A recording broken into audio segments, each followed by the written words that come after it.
Parang kailan lang yung Dylan Purple yung meta, ngayon yung Valaya na.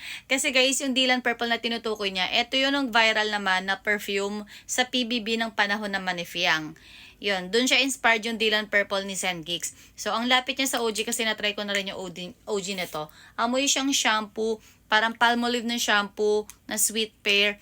Ang linis, amoy bagong ligo, bagay na bagay sa weather natin sa Philippines. Tapos, si Valaya naman, yan naman yung kay Bianca ngayon. Sobrang nag-hype talaga siya.